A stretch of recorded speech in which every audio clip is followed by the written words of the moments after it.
I didn't have the courage to confess that I was pregnant and he abandoned me for my own sister. My heart shattered when my family turned their backs on me. Years later, when we ran into each other by chance, hello everyone, thank you for joining me here today. Before I begin my story, I would love to know what city you are following us from. Feel free to comment below. Now let me take you into the story. My name is Beverly and my journey begins on a Tuesday, one of those gray, rain-soaked Oregon afternoons that invites you to curl up inside with a hot drink and a good book. That's exactly what I did, but the feeling in the pit of my stomach was far from cozy. The rain beat down with a steady, insistent rhythm against the windows of the coffee shop, blurring the quiet street outside into a watercolor painting of grays and greens. Inside, the air was warm and smelled of coffee and steamed milk, but I didn't smell any of it. A deep chill had settled into my bones. Unrelated to the weather only, the low hum of the espresso machine and the occasional clink of a spoon against porcelain interrupting the heavy silence between us. I was sitting at a small table in the corner, my fingers wrapped so tightly around a cup of chamomile tea that my knuckles had turned white. The tea had long since cooled, but I hadn't noticed. My full attention was on the man across from me, Arthur Brooks. He was staring out the window, his gaze fixed on the rain-fogged glass, avoiding my eyes. That must have been my first clue. He had this habit of looking anywhere but at you when things got tough. His jaw was clenched tight, his shoulders rigidly held, and he seemed so far away, an icy, terrible fear started to creep up my spine. You see, I had come here with a secret, a beautiful, terrifying, life-changing secret that I was keeping inside me. A secret that I had rehearsed revealing 100 times during the car ride. The words were right on the tip of my tongue, ready to spill out into the space between us. I had imagined the look on his face when I told him, surprise at first, then maybe a smile that slowly spread, that boyish, crooked grin I used to love so much. I envisioned him laughing, pulling me from my chair and twirling me in the cafe. I was ready, so ready to look him in the eye and utter the 4 words that would alter our lives forever. I'm expecting your baby, but I never got the chance. Before I could muster the last bit of courage, he cleared his throat. The sound was like a stone dropping into a still pond, sending ripples of unease through me. He finally turned from the window, but his eyes met mine only for a fleeting moment. Beverly, he began. His voice was uneven, hesitant. I have to tell you something first. I blinked slowly, watching as my carefully planned words faded from my lips. A nervous laugh escaped me. How funny, I whispered, brushing my hand along the rim of my cup. I was going to tell you the same thing. A strange expression crossed his face. Not curiosity, but something more like panic. No, let me speak first, he exhaled sharply, as if the words were a physical weight he had to expel from his chest. He took a long, deep breath. You are an incredible woman, Beverly. You truly deserve so much more. My heart skipped a beat. Those are the kind of phrases men use when they are about to leave. It is the soft, cowardly preamble to a goodbye. The icy fear from before turned to a solid block of ice in my stomach, but the reality is, he continued to lower his voice, that I have fallen in love with someone else. The words didn't just float in the air, they seemed to bounce off the walls of the nearly empty cafe, growing louder until they were the only noise in the world. For a second, I thought I had misheard. It sounded like dialogue from a movie, too dramatic and unreal to be happening to me in this small, quiet cafe. But as his eyes once again fixed on the rain outside, I knew I hadn't misunderstood. The world tilted on its axis, and my carefully planned future shattered into 1,000 fragments. He wouldn't look at me. He couldn't even give me that. He was gone. He kept talking, in an awkward, apologetic tone, as if explaining a scratch on a borrowed car. No, the destruction of a life. Please don't take this the wrong way, he murmured. The phrase was so absurd that I almost laughed. We are different people. You and I. Maybe I never loved you as you thought. Every word was a physical blow. My hands on the table began to shake. I fumbled for a paper napkin, folding and unfolding it until the flimsy paper tore between my fingers. I kept my eyes down, fixed on the polished grain of the wood of the table, as if staring intently could keep me from falling apart right there in front of him. I nodded only once, then again. A short, jerky movement of my head that required all the strength I had left. I don't want you to hate me, he added, finally looking at me. His cowardice hurt almost more than the betrayal. I wanted to continue being the good guy even now, and don't try to change my mind. It's over. The scrape of his chair against the floor was a final sound. He stood, a tall, shadowy figure against the gray light. From the window, reached into his jacket, pulled out a few bills, and slammed them down on the table. This should cover the bill, maybe the taxi fare too. My lips parted, but nothing came out. Sound. I couldn't speak. I couldn't breathe. My hair fell across my face like a curtain, hiding the utter emptiness in my eyes. He stood there for a moment, clearly expecting something. Tears, shouts, reproaches, anything. But when nothing came, he shifted uncomfortably from one foot to the other. Then he turned and walked toward the door. The bell above it rang faintly as it closed behind him, leaving only silence and the sound of the rain. I don't know how long he stood there, motionless. 5 minutes, an hour. The cafe, which had seemed so cozy a moment before, now felt like a vast, cold cavern. Each empty chair was an echo of what I had just lost. Finally, the waiter appeared, asking quietly, "The bill, Mom?" I barely raised my head. I merely pushed Arthur's bills onto the table. My voice flat and lifeless as I murmured, "Yes, egg. Thank you," disappeared, and silence settled again. Slowly, as if in a trance, I raised both hands to my belly, pressed them against the small level spot where I could feel our son was growing. A secret he would never know. My chin quivered, and then the tears came. Not loud, hysterical tears, but hard, heavy, unceasing tears that rolled down my cheeks. Silently dripping onto my curled fingers, protectively onto my abdomen, I cried without a sound, my whole body shaking as the reality of my loneliness sank in. The new life inside me was supposed to be a gift, a shared joy, but now it was a secret I would have to bear alone. Eventually, I stepped out of the cafe into the rain. I didn't take a taxi, I just walked, letting the cold drops soak my hair and clothes. I don't remember the ride to the car. I don't remember driving. My body was on autopilot, but my mind was a whirlwind of pain and disbelief. Somehow, I found myself parked in front of my mother's house. I sat there in the car with the engine off. The only sound was the rhythmic swish of the windshield wipers against the glass. I needed my mom. In that moment of utter devastation, I just wanted my mother to hold me and tell me everything would be okay. That's what mothers do, right? With a deep, shaky breath, I got out of the car and walked to the front door. I felt like a lost child about to knock on her own front door. The house was silent when I entered, my wet shoes leaving faint marks on the worn linoleum. The familiar scent of my mother's striped linen hung in the air, but tonight it smelled strong, almost suffocating. In the living room, the dim glow of a lamp cast long shadows across the beige carpet. My mother, Dolores, was at the dining room table, sorting through a stack of letters. My stepfather, Clifford, was also there, tapping his watch impatiently, as if counting down the minutes he didn't want to waste. I hesitated in the doorway, clutching my purse to my chest like a shield. For a moment, I thought about turning and leaving, keeping everything to myself, but the weight of what had happened was too much to bear. I needed to bear it alone. I needed someone. I needed my mother. My voice broke in the silence. His hand stilled on the envelopes. He looked up, his eyes showing a mixture of surprise and irritation. "Beverly, what are you doing here? You sound like a wet cat." I somehow said his name. It tasted strangely bitter in my mouth. The word hung in the air, heavy and explosive. Clifford let out a low groan, leaning back in his chair. "We're gonna be late if we don't leave soon," he murmured, glancing at his watch again. My mother ignored him for a moment. Her attention was on me, but there was no warmth in her eyes. Embarrassed, the word came out sharply, like a reproach. I nodded, my throat tight. Yes, I was going to tell him tonight, but he broke up with me before I could. "Listen, honey," he began, his tone softening into something that was meant to sound logical, but was cold as ice. "You're only 22. You have your whole life ahead of you.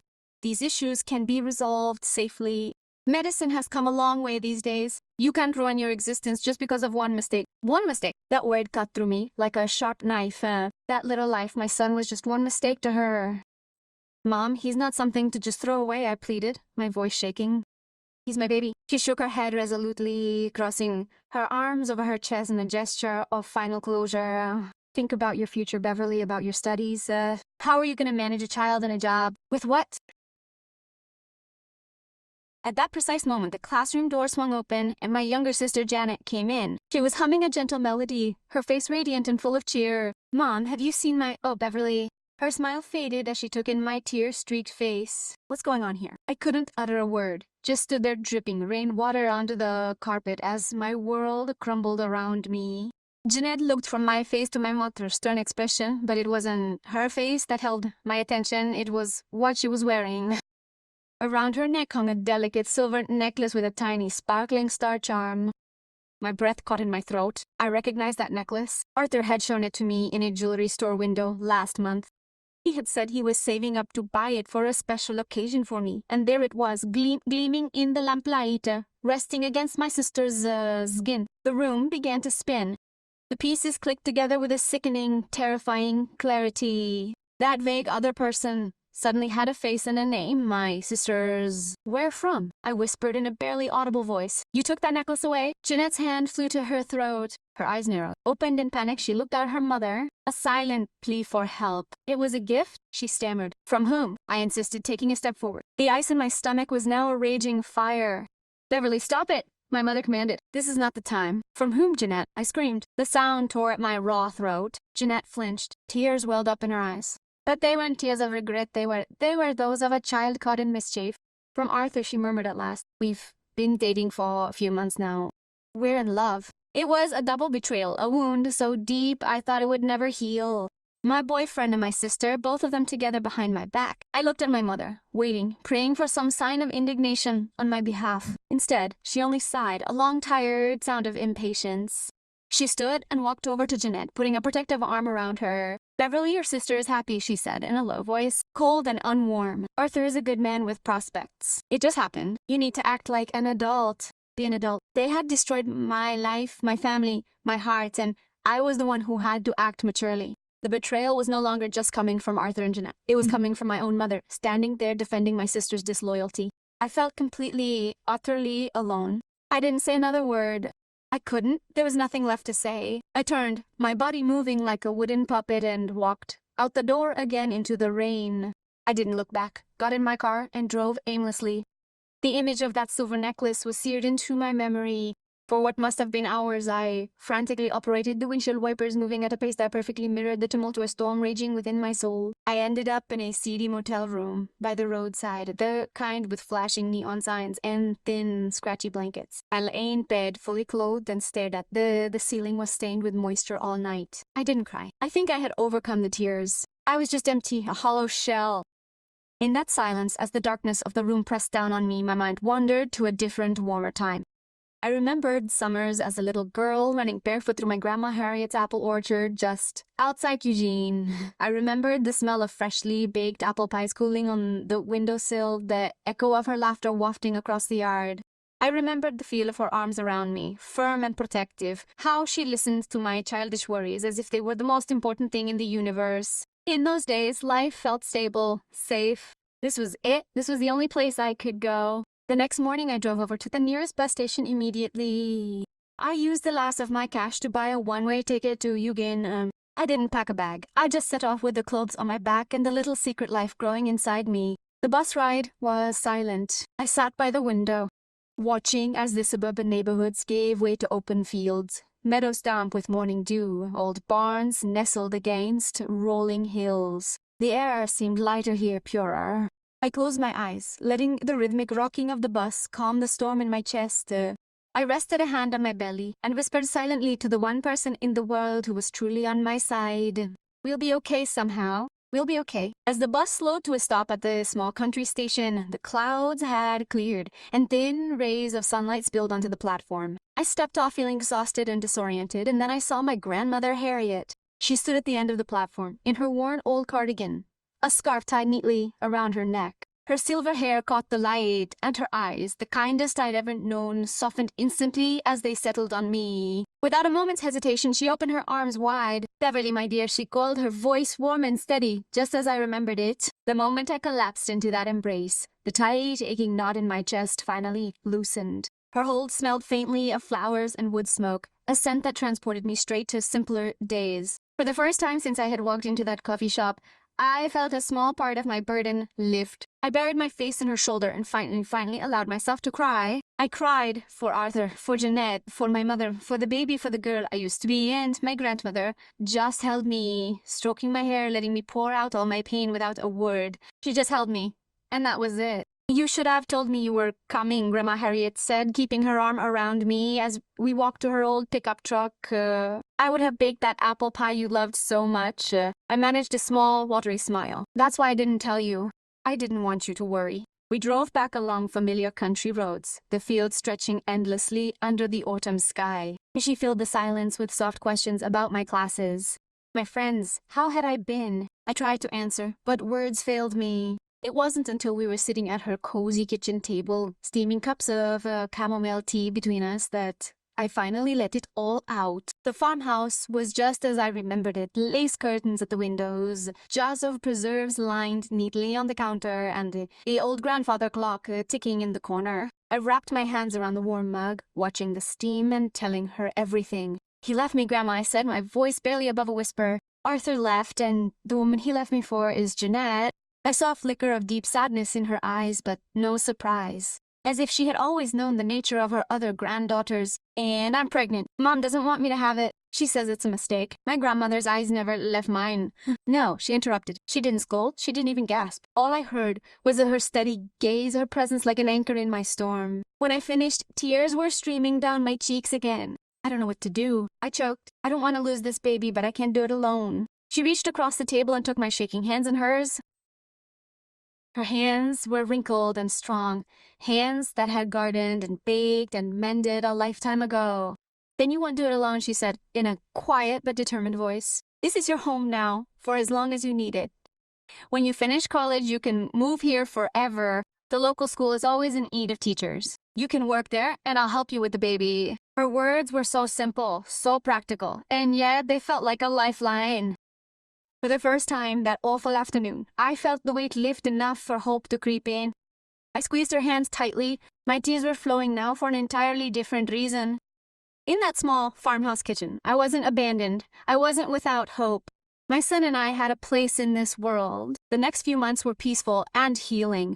I transferred my college credits to a local school and finished my degree. Grandma Harriet never treated me like a burden. She treated me like a daughter. We fell into a comfortable routine. We gardened together in the afternoons, cooked dinner in the evenings, and sat by the fire, her knitting needles clicking softly as I studied.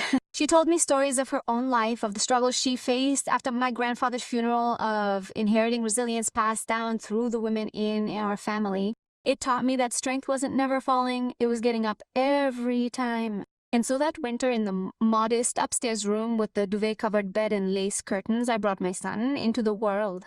The labor was long and intense, but when the midwife finally placed the newborn in my arms, everything else fell away.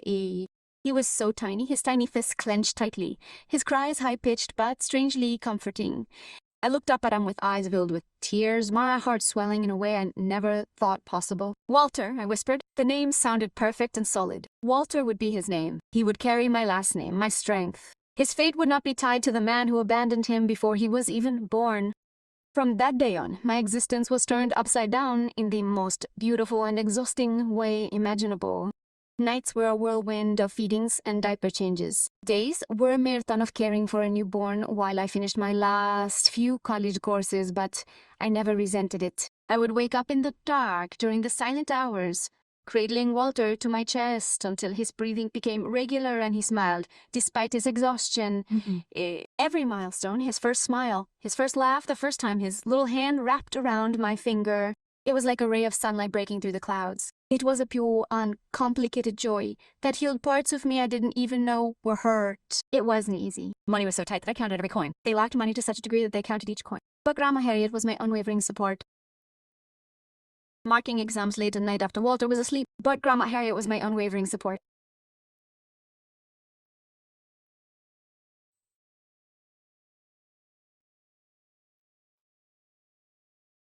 "One step at a time, honey," she would say as she brushed my hair back after an especially long day. "That's how you climb mountains, and that's how you climb." I did.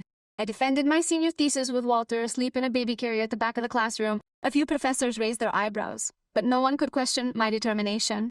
By the time I graduated, my worn diploma in one hand and my beautiful son in the other, I had secured a teaching position at the small elementary school just a few miles from the farm.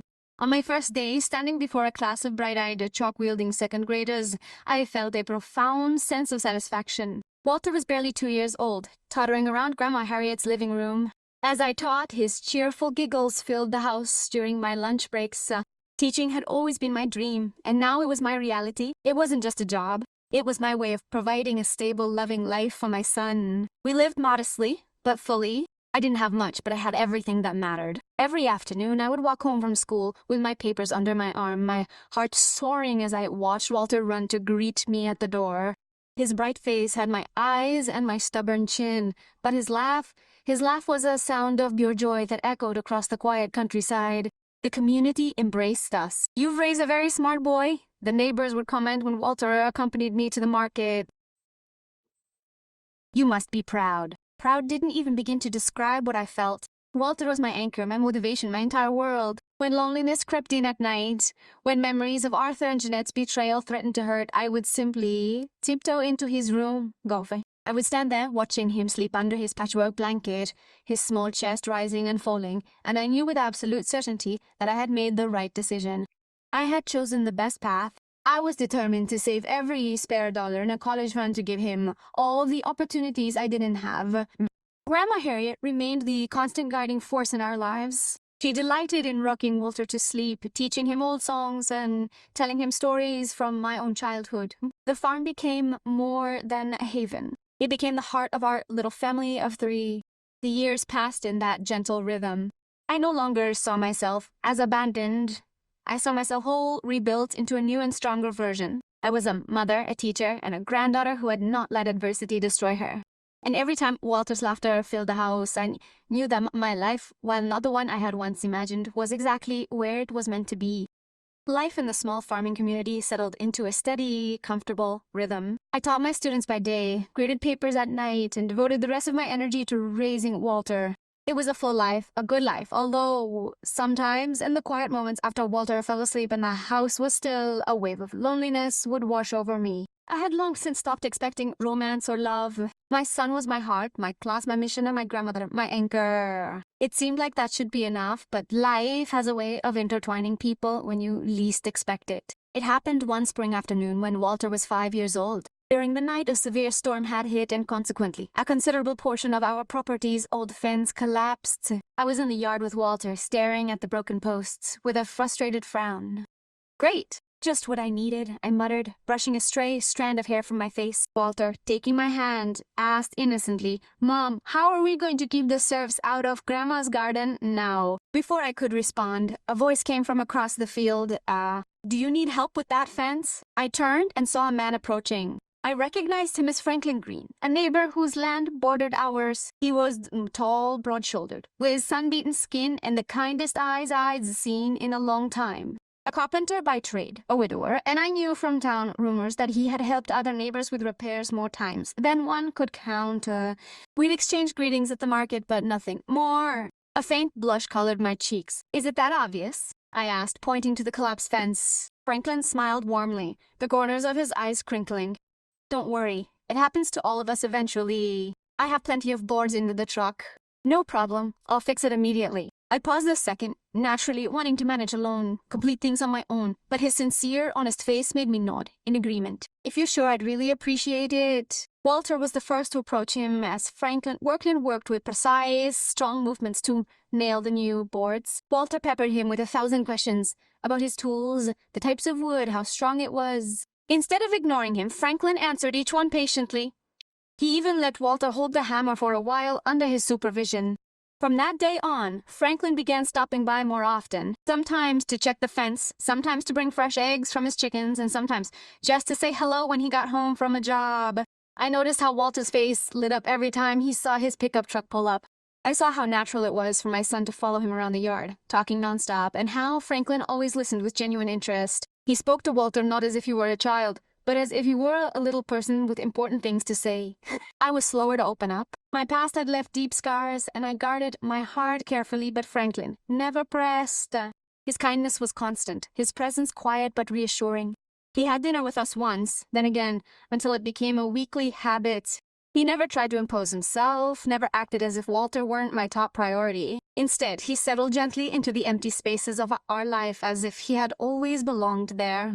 The seasons changed. Spring gave way to a warm summer that turned to a crispy fall. I found myself laughing more often, prolonging conversations with him on the porch after Walter fell asleep.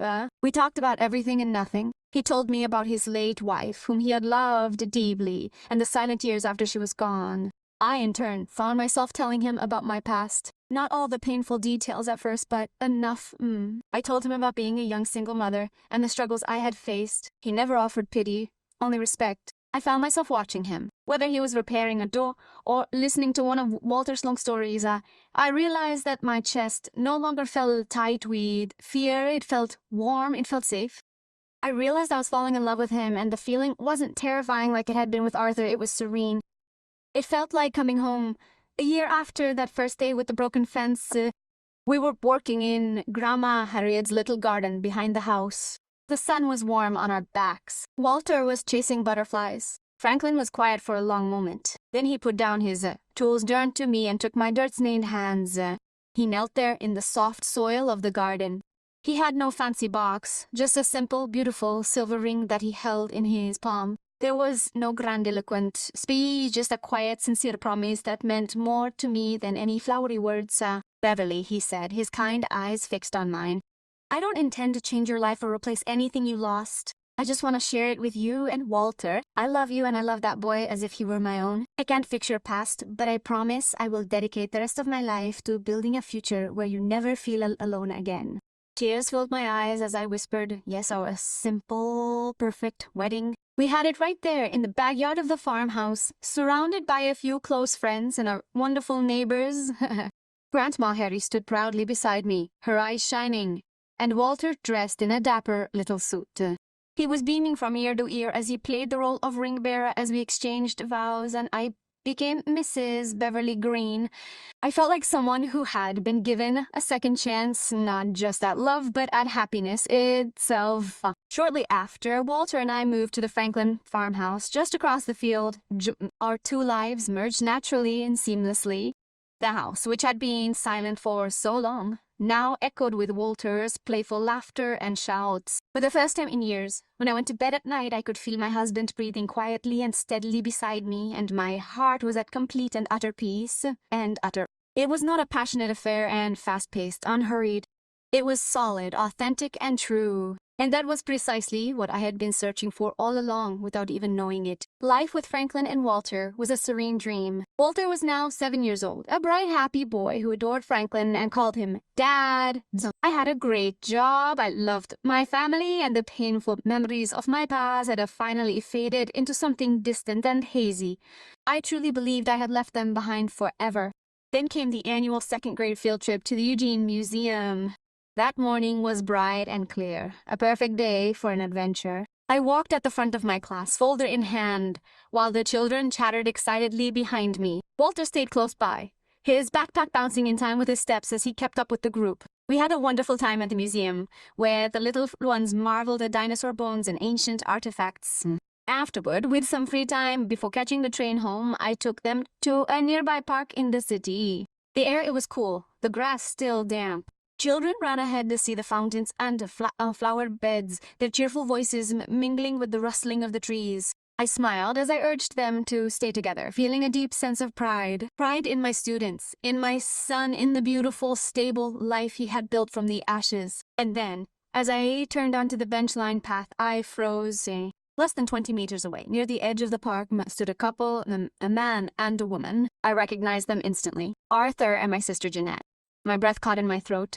Time, it seemed, bent and twisted, bringing me back 7 years to that rainy cafe, to the words that had torn me apart. But this was not the charming man I remembered. Arthur's hair was thinning, his face taut with stress as he argued with Jeanette, his voice rising to an angry, almost desperate tone. Oh, Jeanette, in a smart jacket, stood with the arms crossed, responding with something curt and dismissive. Passers-by would slow down their pace to observe how the discussion was intensifying. I could hear snatches of their shouting, accusations about money, about their long hours at work, resentments simmering just beneath the surface. Arthur gesticulated furiously, his face flushed with frustration. The man who had once seemed so confident and in control now looked weak and bitter. I stood rooted to the spot as my students gathered around me curiously. My heart was pounding, but not with the familiar ache of old wounds. To my surprise, I felt nothing. No longing, no anger, not even a flicker of the old hurt. Just distance, as if I were watching two strangers having a hard time from behind thick glass. Mom, I looked down. Walter was tugging at my sleeve, his blue eyes looking up at me with concern. "Let's keep walking." I blinked. His voice grounded me, bringing me back. His small hand slipped into mine, warm and firm. I smiled slightly and squeezed his hand. "Yes, honey, let's go." Without another glance in his direction, I led my students down the path toward the open lawn where ducks waddled near a pond. Behind me, Arthur's voice rose again, harsh and broken, but I didn't turn around. I just kept walking hand in hand with my son, letting the ghosts of my past have their bitter quarrels. In that instant, I understood something profound. The man and woman who had once destroyed my world no longer held any power over me. They were just sad echoes of a life that was no longer mine. We spent another half hour in the park, letting the children run and play before heading back to the station. The little ones were tired, but still excited about the day. I walked beside them, counting heads with my folder as we passed the storefronts and cafes that lined the street. Walter skipped along, a few steps forward, pointing to a bakery display filled with frosted cupcakes. I smiled at his excitement, my heart light and free. Then my gaze slid to the window of a familiar cafe, and I paused for the second time that day. Inside, sitting at a corner table, the same corner from so many years ago, was Arthur. Time seemed to slow down. He looked older, his forehead creased with stress, but the way he leaned back in his chair was unmistakable. Across from him stood Jeanette, elegant and confident between them, a curly-haired girl, no more than 5 or 6. She played with a spoon. My stomach turned, my breath caught. For a moment I couldn't move. My past, the betrayal, the heartbreak, all the nights I cried myself to sleep, it was all there just a few feet away, smiling at another family. Then Arthur looked up. Her eyes met mine across the glass, and they widened in recognition. He straightened up and to my utter disbelief raised his hand in a casual friendly greeting, as if we were mere acquaintances passing each other on the street. Jeanette followed his gaze, spotting me on the sidewalk with a group of second graders, her lips curved into a cocky, condescending smile. She leaned toward Arthur, whispering something to him that I couldn't hear. He laughed, and then they both laughed, a private sneer shared at my expense. The sound, though muffled by the glass, cut through me like a blade. All the old hurt, the humiliation, the feeling of being cast aside came flooding back in a hot, painful wave. My legs went stiff, my chest tightened with the weight of years I thought buried, but it lasted only an instant. Mrs. Green, one of my students, tugged on my sleeve. "We're getting on the train soon, Mrs. Green?" The name was an anchor. I blinked back to the present. Walter was now beside me, looking worried. I forced a small smile and I nodded. "Yes, let's get on. Let's all go. Let's not take long." I gathered the class, turned my back on the cafe, turned my back on their laughter, on their judgment, on that whole miserable chapter of my life. They represented the voices, the memories. They could stay behind that glass. I led the children steadily toward the platform. As we boarded the waiting train, I heard a faint voice calling my name from behind. Beverly, I didn't turn around. I ushered Walter inside, making sure all the children were there. With calm, determined movements, the doors closed with a soft hiss. The whistle sounded and the train pulled away. Through the window, I caught one last glimpse of Arthur outside the cafe. His smile had disappeared. His expression was unreadable as he watched the train pull away. The doors closed and it was like a definitive full stop at the end of a very long and very painful sentence. It was over, really. It was over. I exhaled slowly. My heart calmed. The past had reached out to me once, last time, but I chose not to take it. The train doors closed, the solid, definitive sound that separated my present from my past. As the train began to move forward, taking me away from that street, from that cafe, from them, I felt a profound release. I was finally, truly free. If you're still listening to my story, if you've been with me on this journey from that cafe in the rain to this very moment, could you do me a small favor? Please take a second to like the video and simply comment with the number 1 below. It tells me that you're here, that you've been with me through it all. Your support means more to me than you can imagine. Just type the number 1, and then I'll tell you how the rest of my story continues. The train picked up speed, its wheels hitting the rails in a steady, comforting rhythm. I settled my students into their seats, my teacher's voice calm and expert as I counted heads. Once again, Walter slid into the window seat, resting his small palms against the cool glass. He was silent for a moment, frowning in thought. "Mom," he asked softly, "who was that man? The one looking at you?" My breath caught for a second, but my shoulders relaxed. I brushed a strand of hair from my face and smiled tenderly at him. A real smile this time. "Ah, him," I said lightly. "Just someone who thought he knew me, honey. Probably a mistake." Walter watched me for a moment longer, as if assessing my answer. Then he seemed to agree, nodded and looked out the window again as the city blurred into thin air. My own gaze followed him, and there was Arthur, alone on the platform now, his stance rigid, Jeanette and the little girl nowhere to be seen, just a solitary figure standing against the concrete watching the train depart. His eyes were fixed on our window, and there was an expression in them that I had never seen on him before. Not arrogance, not mockery, but a kind of empty confusion, almost regret. He raised his hand slightly, as if tempted to wave again, but then let it fall limply beside him. My chest tightened, but not with the usual ache of old wounds. Instead, a strange, unexpected sense of serenity washed over me. I felt no anger, not even compassion. I just felt finished. I didn't return his greeting, didn't even nod. I simply turned my attention to the boy sitting next to me, who was already pulling a notebook from his backpack to draw the ducks he'd seen in the park. The train was drawing us further and further away. As viewed through the glass, Arthur's figure gradually became smaller, ultimately transforming into a blurred form, before vanishing completely. Swallowed by the distance, I exhaled a breath I didn't even know I was holding. For years, the shadow of that betrayal had haunted me, creeping into the silent nights, making me weary of happiness. I had wondered what I would feel if I ever saw him again. Anger, pain, some desperate, pathetic flicker of hope. But now, in this moment, I felt none of those things. What I felt was peace. My hand rested gently on Walter's shoulder, steady and protective. He looked up from his drawing, smiling as he held it out for me to approve. I smiled back, my heart full and free. The past had tried to catch up to me to remind me of what I had lost, but it was no longer there. My life was here with this wonderful boy who needed me, with the good man who loved me, with the home that awaited our return. When the train pulled into our small country station, the sun was sinking below the horizon, casting the Oregon sky in shades of pink and gold. The children filed out, their chatter buzzing with the leftover excitement of the trip. I led Walter down the platform, my heart lighter than it had in years. As I took each step further away from the city, it felt like moving deeper into a sense of tranquility. As we reached our country home, the warm aroma of something tasty and appetizing wafted from the open kitchen window. The porch light was on, a welcoming golden beacon in the twilight. We walked in, and there was Franklin standing in the kitchen, sleeves rolled up, moving confidently between the stove and the counter, looked up as we entered, and his face lit up with that easy, wonderful smile of his. "You're just in time," he said, holding up a frying pan. "Dinner's almost ready. I was just waiting for my fishing buddy." He winked at Walter. Walter dropped his backpack by the door and ran toward him, almost jumping with excitement. Daddy, tomorrow I'm going to catch the biggest fish in the whole river. Bigger than that dinosaur we saw at the museum, you'll see." Franklin let out a deep, joyful laugh that filled the entire kitchen as he ruffled Walter's hair. "Well, then I better get an extra large frying pan because your mother is going to want proof." I leaned against the doorframe for a moment, just watching them. The soft lamplight cast a warmth over the room that no storm could dispel.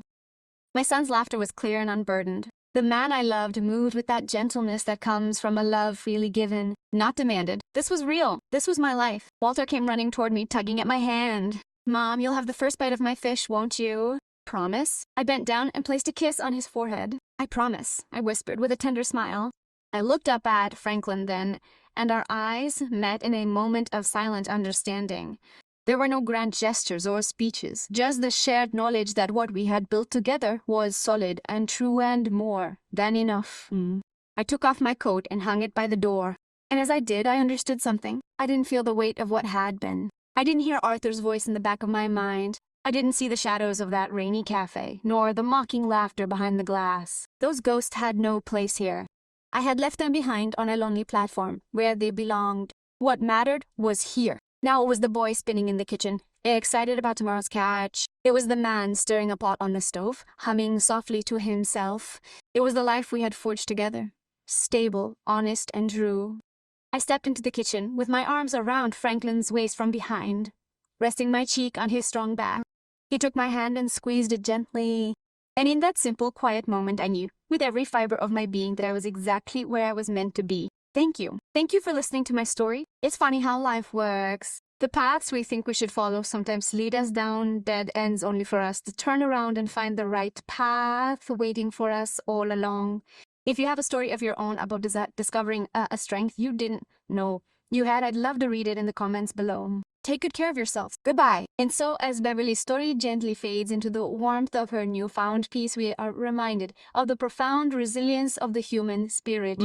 Life, with all its unpredictability and disappointments, has a way of testing our strength and resolve. Nevertheless, it's precisely through these difficult tests that we truly discover who we are. Beverly's journey teaches us that even in the face of betrayal, loss, and uncertainty, we have the power to rebuild ourselves, to transform pain into purpose, and to create a life filled with love, hope, and meaning.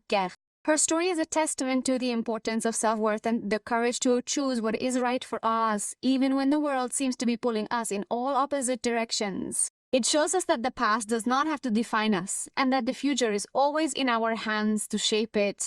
True happiness lies not in perfection, but in the quiet moments of joy, in the connections we cultivate, and in the inner strength we find to keep moving forward. As you reflect on this journey, think about your own. What obstacles have you overcome? Thanks for watching. Take care. Good luck.